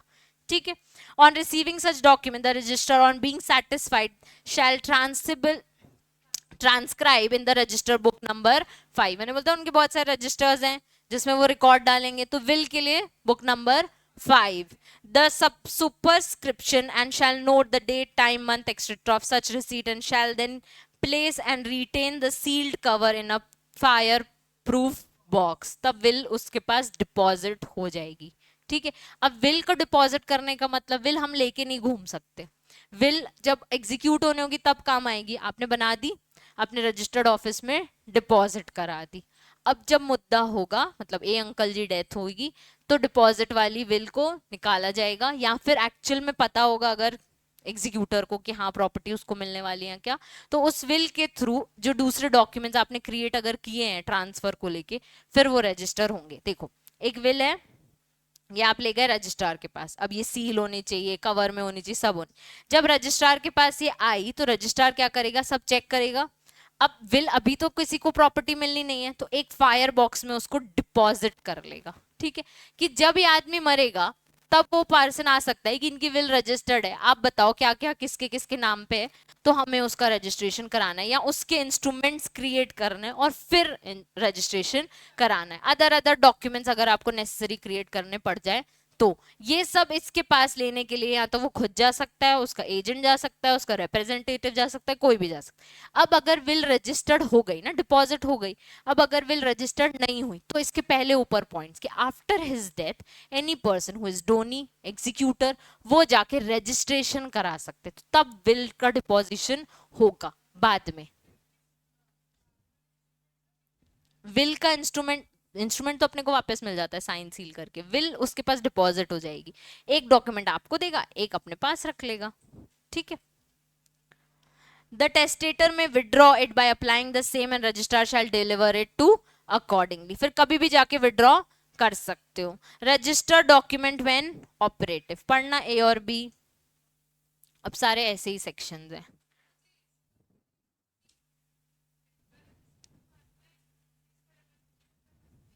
पहले भी करा सकता है.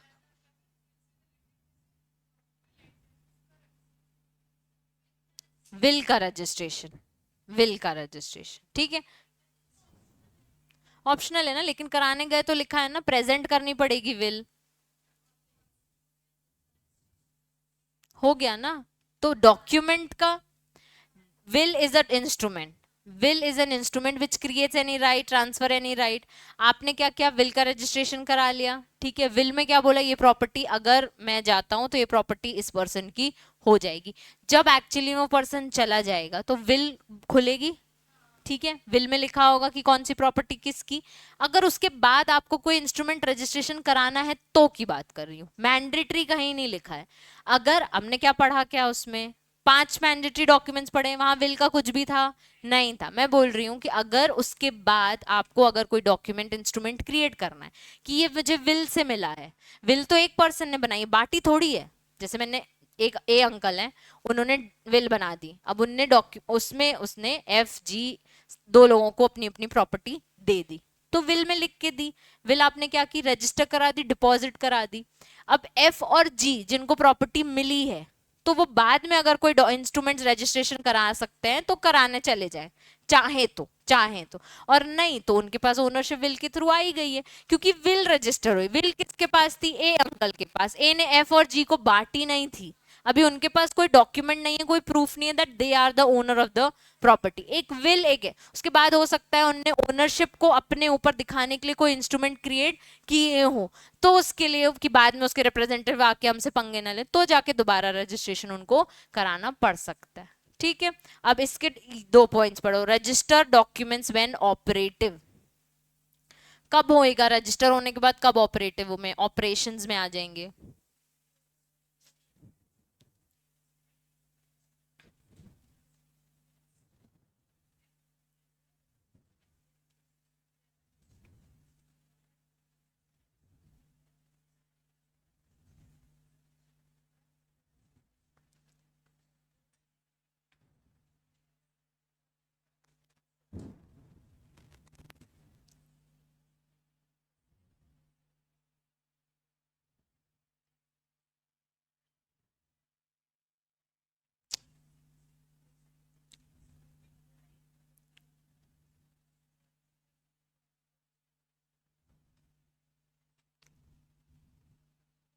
अब भी पढ़ाया मैंने, 1 जनवरी को अगर एग्जीक्यूट किया है, 1 जनवरी को ही मानेंगे। जिस दिन रजिस्ट्रेशन कराया उस दिन मानेंगे क्या। इजी लैंग्वेज में देखो यहाँ लिखा है, the register document will become effective on the date it was executed and not the date of registration. Example 1 January 2018, the registration took place on 15 January. Execution कब हुआ, 1 जनवरी। रजिस्ट्रेशन कब हुआ, 15 January. The effective date will be 1 January, the date executed of documents. Ab as between two registered documents, the date of execution determines on the priority of the two documents executed by the same person in respect of the same property, two different person at two different time. The one which is executed first gets the priority over the other. ये तुम्हारे B point में लिखा था, ठीक है, ये तुमको चाहिए, मिल जाएगा। चलो अब आ जाते हैं, registration of document relating to property when to take effect against the oral agreement. ये बढ़ो,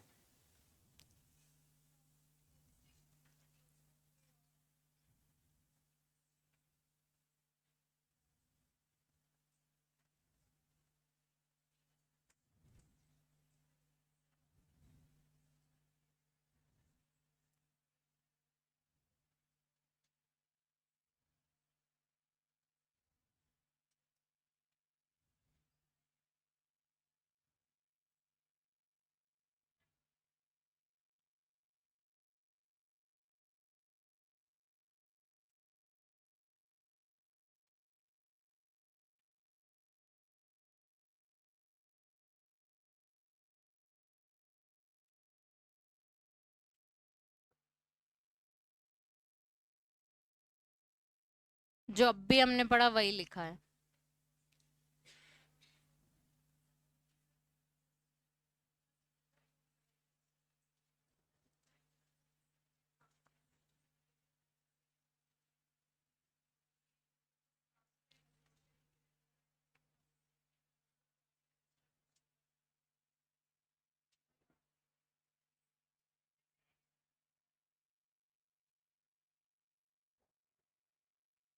हाँ दिशा, क्या मतलब होता है।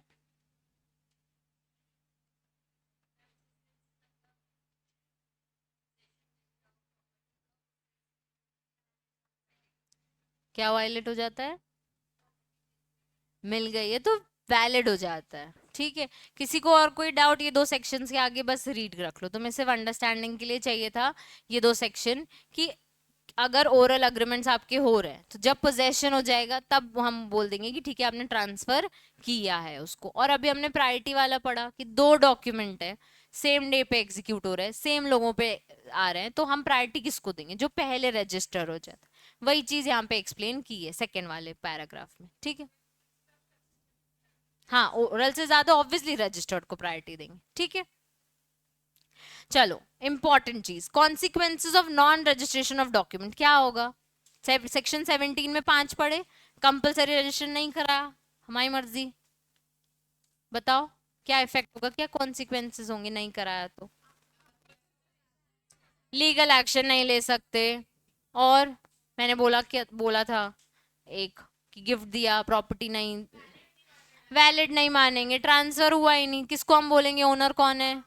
अभी भी वही पर्सन है, तो रजिस्ट्रेशन करा लो अगर तुम्हें मानना है कि वो तुम्हारी प्रॉपर्टी है।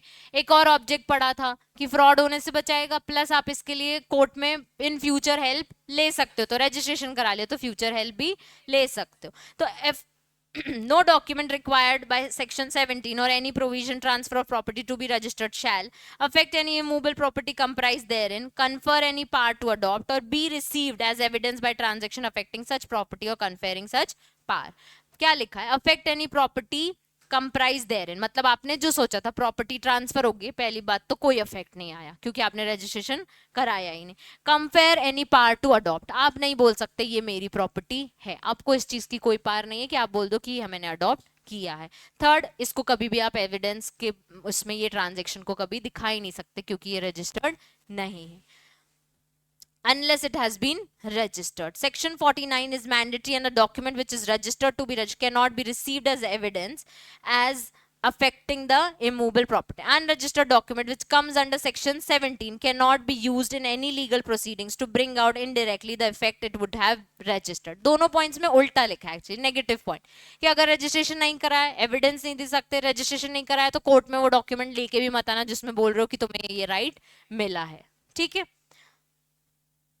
अब एक पॉइंट है इसमें भी रीड लिखो, certain registration document relating to land which will take effect against the unregistered documents. Obviously जब रजिस्ट्रेशन कराओगे तभी हम उस चीज को वैलिड मांगेंगे ना, जो चीज अनरजिस्टर्ड है, जो लैंड रजिस्टर्ड नहीं है, उसको हम कभी भी इफेक्ट में नहीं मानेंगे। उसके ऊपर क्या है, किसका इफेक्ट आएगा? जो चीज रजिस्टर्ड है। अगर बोल दिया ए ने बी को प्रॉपर्टी दे दी, गिफ्ट है, रजिस्टर करा दिया, ठीक है, ए के मरने के बाद उसके फैमिली वाले अगर मुद्दा उठाएंगे कि प्रॉपर्टी तो हमारी हुई क्योंकि हमारे घर का वंश था वगैरह वगैरह, तो अब प्रॉपर्टी किसकी हुई? बी की, क्योंकि रजिस्ट्रेशन हो गया। जो तुम वंश वंश की बात कर रहे हो, तुमने कोई रजिस्ट्रेशन करा रखा था क्या? नहीं करा, तो अनरजिस्ट्रेशन के ऊपर किसका इफेक्ट आता है? हमेशा रजिस्ट्रेशन का। अब मिसलेनियस प्रोविजन में दिया है duties and power of the registering officer, उनको क्या करना है? बुक्स मेंटेन करनी। कौन कौन सी? In all the registrational office 1 2 3 4 और एक 5, 5 बुक्स बनानी है। पहली है register of non testamentary instruments relating to immovable property. दूसरी है records of reason refusal to register, ठीक है, रिफ्यूज कर सकते हैं वो कि हम नहीं करेंगे रजिस्ट्रेशन। विल के लिए अलग रजिस्ट्रेशन बनाओ, एक मिसलेनियस रजिस्ट्रेशन बनाओ, और डिपॉजिट ऑफ विल का भी रजिस्ट्रेशन रजिस्टर बनाओ। ठीक है, 5 बुक बनानी है। कौन कौन सी? नॉन टेस्टिमेटरी जो इमूवेबल प्रॉपर्टी है, रिफ्यूज टू रजिस्टर के रीजंस की एक रजिस्टर, फिर विल को लेके रजिस्टर, और मिसलेनियस को और डिपॉजिट ऑफ विल के लिए भी अलग रजिस्टर। एक in book number 4 shall be entered all document registered under clause D and F of section 18 which do not relate to immovable property। उसमें लिखा था immovable property को लेके अगर कोई भी रजिस्ट्रेशन करा रहे हो तो कंपलसरी नहीं है, पर अगर किसी ने कराया तो रजिस्टर तो मेंटेन करना ही पड़ेगा, तो वो बुक नंबर 4 में आ जाएंगे। ठीक है, तुमको ऐसा लगता होगा रजिस्ट्रेशन कंपलसरी नहीं तो कोई क्यों ही कराएगा, कराते हैं लोग। ठीक है, ऐसा नहीं है, बहुत लोगों को तो पता भी नहीं है कि इसका मैंडेटरी नहीं है तो उसमें भी करा ही लेते हैं, और कई लोग जेन्युइनली कोई लीगल रिकग्निशन के लिए करा लेते हैं, क्योंकि ये नहीं है कि कंपलसरी नहीं है तो आप आ जाओगे लेके कि भाई कंपलसरी थोड़ी, तो आप बताओ क्या करना है। दूसरे इफेक्ट्स हैं आपके पास लीगल, क्योंकि मेंशन किया हुआ है कंपलसरी नहीं है, लेकिन जो मेजर इफेक्ट पड़ेगा उस पर जिसका डॉक्यूमेंट रजिस्टर्ड है वो अलग लीगल रिकग्निशन मिलेगा। ठीक है, procedure to admission to registration. पहला है particulars to be endorsed on the document admitted to registration। जब रजिस्ट्रेशन कराने जाओगे तो वो क्या क्या कैसे एडमिट कर लेगा ना, आप एक तो आपको देखेगा, उसमें सबके साइन होने चाहिए, स्टैंप होने चाहिए, खुद भी साइन करेगा, खुद सील करेगा, उसके अंदर भी और भी ऑफिसर्स होंगे, वो भी ठप्पे लगाते जाएंगे, साइन करते जाएंगे, सील करते जाएंगे। वो प्रोसीजर यहाँ पे दो पॉइंट्स में बताया है, every document admitted to the registration other than a copy of decree or order, a copy sent to registering office under section 89, there shall be endorsed from time to time the following particulars, namely उस डॉक्यूमेंट में ये तीन चार चीजें होनी चाहिए। पहला, signature and addition of every person admitting the execution of document, ठीक है, तो खुद का सिग्नेचर और वो सब जो एक्सेप्ट करते कि हाँ ये डॉक्यूमेंट ट्रांसफर होना चाहिए, ये एग्जीक्यूट हो रहा है, उन सबके सिग्नेचर्स, ठीक है। If such execution has been admitted by the representative, assign और एजेंट और any person, the signature addition of that representative also. The signature and addition of every person examined, पहला कौन सा हो गया, एडमिटिंग, दूसरा है जिन्होंने एग्जामिन किया होगा इस एग्जीक्यूशन को, reference to such document under any law of the provisions of any act, ठीक है, of this act, any payment of money or delivery of goods made in the presence of registering officer in reference to execution of document and admission of any receipt of consideration, the whole or in part made in present reference to such execution। जब आप एक instrument create करो उसके लिए कोई payment कर रहे हो, उसका एक्नॉलेजमेंट, तो वो भी आपको वहां पे लेके जाना पड़ेगा, तो वो भी उसको एंडोर्स करेगा कि ओके साइनिंग है, ठीक है, एडमिशन जिनने किया उनकी भी साइनिंग है, ठीक है, रिप्रेजेंटेटिव की साइनिंग है, ठीक है, इसके साथ एक और रिसीट है जिसमें आपको कोई गुड्स मिले हैं या कोई पैसा मिला है, उसका भी डॉक्यूमेंट है, ठीक है। If any person admitting the execution of the document refuses to endorse the same, the registering officer shall nevertheless register it but shall at the same time endorse a note of such refusal. मतलब अगर किसी ने admit नहीं किया कि हमको ये property transfer नहीं करनी और बाकी सब बोल रहे हैं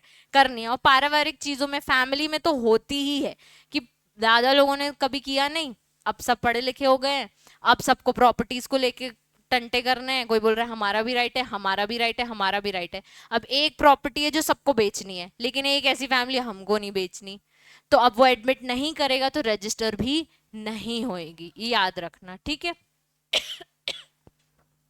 सर्टिफिकेट ऑफ रजिस्ट्रेशन, बस 2-3 पेज बचे, अब तुम लोग सैड मत हो, ठीक है, hardly 2-3 pages. After the provision of 34-35 जो अभी हमने पढ़े, documents are complied with, registering officer shall endorse thereon a certificate containing the word registered. जब सबसे वो खुश हो जाएगा सारे डॉक्यूमेंट से, तो क्या करेगा, एक रजिस्टर का सर्टिफिकेट दे देगा कि ओके आपका डॉक्यूमेंट रजिस्टर्ड है।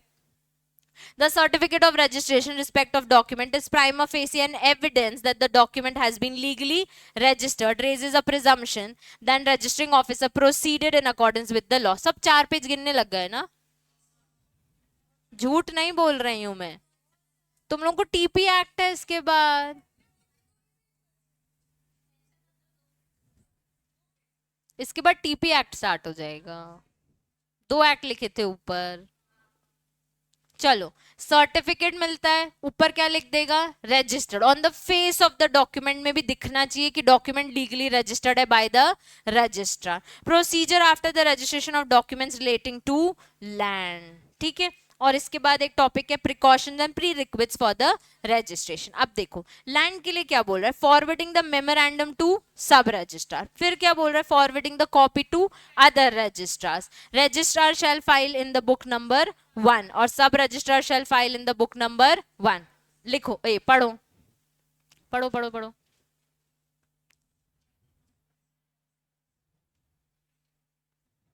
इसका एक डॉक्यूमेंट देती हूँ।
सबको बताना है प्रॉपर्टी रजिस्टर हो गई, तो वो वही कर रहे हैं पूरे, एक इसको एक इसको एक इसको एक इसको, भाई सबके रिकॉर्ड्स में होना चाहिए कि ये लैंड किसकी है। तो उन्होंने एक प्रोसीजर बनाया उसका कि सबसे पहले एक मेमोरेंडम फॉरवर्ड कर दो टू सब रजिस्ट्रार, फिर टू अदर रजिस्ट्रार, बाकी रजिस्ट्रार्स को भी बता दो, क्योंकि हमने क्या पढ़ा, अगर तुम्हें एक डिस्ट्रिक्ट में नहीं कराना तो तुम कोई भी सब डिस्ट्रिक्ट में करा सकते हो विद इन द स्टेट। तो तुम इसीलिए सबको बता दो, कल को तुम्हारे पास कोई रजिस्ट्रेशन लेके आए तो तुमको पता होना चाहिए कि ये ऑलरेडी बुक्स में एंट्री हो गई है, उसके बाद अपने अपनी बुक्स में उसको एंटर कर दो। ठीक है, प्री रिक्विजिट्स देखो, attest blanks, erasers and alterations, full and identification of the property description, तुमको सारी चीजें डिटेल में देनी पड़ेंगी। उसके बाद check whether the property is assigned government वक्फ और endowment of the land, क्योंकि हमने ये पढ़ा कि जो endowments of the land है या फिर charitable endowments है या फिर land improvement acts है, तो वो आपको कहाँ पे जाना है, उसके रजिस्ट्रेशन में जाना है। हमने सेक्शन 18 में दे दिया कि ऑप्शनल है, हमारे यहाँ कराना है कराओ, नहीं तो उस एक्ट के हिसाब से जो लिखा है वो फॉलो करो। तो उसके बाद हमको वो चेक करना है कि वो क्या है। वक्फ एक मुस्लिम वर्ड है जिसका मतलब प्रॉपर्टी ही होता है। ठीक है, the document shell be presented for the registration within 4 months, ये प्री रिक्विजिट है भाई, 4 महीने के पहले आपको क्या करना है, प्रॉपर्टी रजिस्ट्रेशन कराने ले जाना है। Will deed can be presented at any time. Competent registrar और सब रजिस्ट्रार, ऑफकोर्स जो आपके जुरिस्डिक्शन में आते हैं उसी के पास जाओ, वो जो कॉम्पिटेंट है जिसके पास इसकी कैपेसिटी है कि वो आपका डॉक्यूमेंट रजिस्टर कर सकते हैं। Person competent to present the document to the registrar, जो पर्सन खुद एग्जीक्यूटर है, जो पर्सन डोनी है, वो लोग जाके इसका रजिस्ट्रेशन कराएं। अगर पावर ऑफ अटॉर्नी भी दे रहे हो तो उसके पास स्पेशल पावर ऑफ अटॉर्नी होनी चाहिए, तो वही पर्सन कॉम्पिटेंट है कि इस डॉक्यूमेंट का रजिस्ट्रेशन करा सकते हैं। फिर हमने पढ़ा फेक्सिंग ऑफ फोटोग्राफ्स और फिंगरप्रिंट्स, रोड मैप कंप्लीट बताओ कि कहाँ पे प्रॉपर्टी एग्जैक्टली एग्जिस्ट है, ऐसे कोई भी लैंड लेके तो हम नहीं जा सकते। Address proof of parties witnesses and identifying witnesses, मैंने कहा था वो तुमको तुम्हारे सारे डॉक्यूमेंट्स लेंगे। फिर production of PPBs and TDs at the time of register to get the entire made, ये क्या है, प्रोड्यूस पतादार पासबुक्स। ठीक है, वो डॉक्यूमेंट का ना एक पेपर होता है, गूगल करके देख लेना, एक पेपर होता है जिसमें ना ऐसे बॉक्स बॉक्स बॉक्स बने होते हैं और कंप्लीटली लिखा होता है कि एग्जैक्ट पॉइंट क्या है उस लैंड का। ठीक है, तो मैप्स में के हिसाब से भी वो एक पूरा डॉक्यूमेंट बन के आता है पतादार, उसमें पूरी प्रॉपर्टी का डिस्क्रिप्शन है। एंड टाइटल डीड्स, कि आपके पास इस चीज का राइट है, तो टाइटल है, वो आपको लेके जाना है eight the time of entry, जब आप करा रहे हो रजिस्टर में। ठीक है, ये एक बार आप रीड कर लेना। हाँ, ओल्ड को नहीं है, एक बार रीड कर लेना। ठीक है, refusal to register by the sub registrar, मैंने बताया था अगर रिफ्यूजल हो जाता है तो किसके पास अपील करोगे, रजिस्ट्रार के पास। इसका एक चार्ट देखते हैं, चलो। Appeal an application to registrar can be made against the order of sub registrar under 2 head. सबसे पहले appeal an application to registrar, तो सबसे पहले appeal to registrar and appeal application to registrar. When the sub registrar refuses registration on the grounds that other than denial of execution within 30 days from the date of order to review, actually सब registrar ने आपकी application refuse कर दी तो आप किसके पास जाओगे, registrar के पास। अब जो उसने रीजंस दिए हैं वो एज पर एक्ट आपको सही नहीं लग रहा, कितने दिन में जा सकते हो, 30 डेज में। इफ रजिस्ट्रार इज सेटिस्फाइड तो क्या होगा, ऑर्डर फॉर रजिस्ट्रेशन दे देगा। If not satisfied, not registered, तो applicant present for registration before sub registrar within 30 days. वापस उसके पास चलो, एक छोटे ऑफिस कर दे, बड़े ऑफिस ने बोल दिया है कि रजिस्ट्रेशन होना है। ठीक है, application to registrar, when sub registrar refuses the registration on the ground of denial of execution within 30 days, registrar inquire whether the document executed or not and whether the requirement of law is satisfied or not. तो वो जो बोल रहा है ना not registered not satisfied, वो कब होगा, जब वो चेक करेगा कि तुमने कोई डॉक्यूमेंट एग्जीक्यूट किया था कि नहीं, या फिर एज पर लॉ है वो डॉक्यूमेंट की नहीं। अगर यस तो order to sub registrar, other no तो नॉट रजिस्ट्रार। ठीक है, तो सब रजिस्ट्रार नहीं माना तो किसके पास, रजिस्ट्रार के पास। Institution of suit in case for the order of refusal by registrar, अब रजिस्ट्रार ने भी बोल दिया नॉट रजिस्टर्ड तो किसके पास, civil court. If the registrar refuses to order the registration, the aggrieved party may within 30 days after making the order of refusal institute a suit in the civil court within the local limits of the document is sought to be registrar. तो जिस registrar ने मना किया उसके area में जो भी civil court होगा, मतलब उसी सिटी में उसी डिस्ट्रिक्ट में, उसके पास आप केस फाइल कर सकते हो। The civil court passes the decree to register, the same shall be registered if present for the registration within 30 days after passing such decree। इसीलिए कंपलसरी रजिस्ट्रेशन बोल दिया था डिक्री और कोर्ट का, क्योंकि आप सिविल कोर्ट के पास जाओगे तो सिविल कोर्ट ऑर्डर देगा, प्रॉपर्टी तुम्हारी नहीं इसकी है, तो ये जाके रजिस्टर कराएगा इसको। ठीक है, अब एक लास्ट टॉपिक, यहां पे यही लिखा था जो हमने पढ़ा। ठीक है, अब अपील टू रजिस्ट्रार, प्रोसीजर वही विद इन 30 डेज आपको चले जाना है। अब order of the registrar and procedure thereon, ये तो छोटे टॉपिक्स हैं। ठीक है, ये रीड करने बाकी हमारे लिए। एक टॉपिक है exemption of certain documents executed by or in favour of the government. मतलब गवर्नमेंट को हमने एग्जेम्प्ट किया हुआ है कि वो अगर कोई भी डॉक्यूमेंट्स को लेके आएगी ना तो हमें उसको रजिस्टर नहीं करना। ठीक है, कुछ 4-5 पॉइंट्स हैं। पहला point, document issued, received or attested by any officer engaged in making a settlement, revision of settlement of land revenue and which form part of record of such settlement। settlement किससे पढ़ा है? Arbitration में।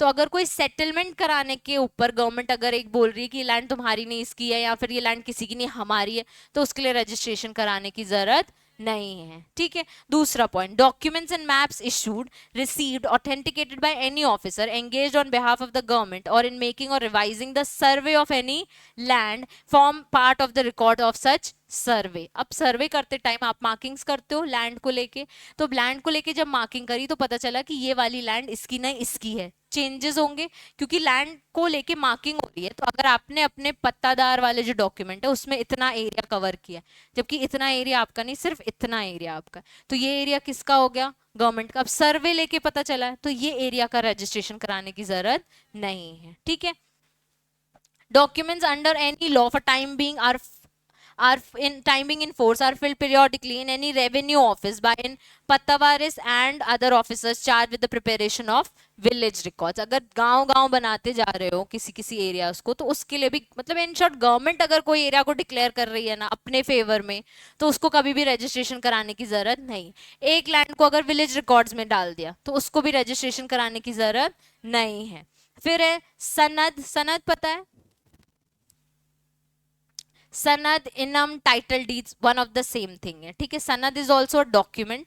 जब आप cases लड़ोगे ना तब आता है वे भी एक डॉक्यूमेंट है जो बताता है कि एक्चुअली प्रॉपर्टी किसकी है। ठीक है, और इनाम तो उसमें आ जाता है, मुस्लिम वर्ड है। ठीक है, another document purporting to be an evidence grants or assignment by government of land or interest in a land। अगर गवर्नमेंट का कोई गवर्नमेंट के पास एक सनद है कि इसमें सिर्फ गवर्नमेंट का इंटरेस्ट है तो उसको एविडेंस के लिए प्रूफ करना है, तो सनद, इनाम और ये डॉक्यूमेंट्स जो बताते हैं कि प्रॉपर्टी किसकी है, गवर्नमेंट की, इन एविडेंस को जाके रजिस्ट्रेशन कराने की जरूरत नहीं है। Last, notice given under section 74-76 by Bombay land revenue code or regulation of occupancy of occupants of the land holder by of such land. जो नोटिस आते हैं कंप्लीटली ये एरिया कभी भी पब्लिक के लिए नहीं है, नोटिस में क्लियरली बोल दिया ये एरिया हमारे गवर्नमेंट के अंडर कवर होगा, उसको भी जाके रजिस्ट्रेशन कराने की जरूरत नहीं है। ठीक है, अब रजिस्ट्रेशन एक्ट खत्म। सबसे पहले सेक्शंस कौन से याद रखने? 17, 18, एक्सेप्शनल्स ऑफ 17। ठीक है, ये इफेक्ट ऑफ नॉन रजिस्ट्रेशन एक हमने पढ़ा, बहुत इंपॉर्टेंट, ये गवर्नमेंट वाला पॉइंट। ठीक है, इसको शॉर्ट में कैसे याद करना है ये मैं तुमको ना एक बार दे दूंगी, ये वाली चीज। ठीक है, तो इसमें क्या है, बोल्ड है, हाईलाइटेड है चीजों को याद करने के लिए, तो तुम इससे क्लियरली चीजों को अंडरस्टैंड कर सकते हो। ठीक है, तो ये तुम इससे पढ़ लें, जैसे हमने ये चार्ट इससे पढ़ा। ठीक है, और टीपी एक्ट हम कल से पढ़ेंगे।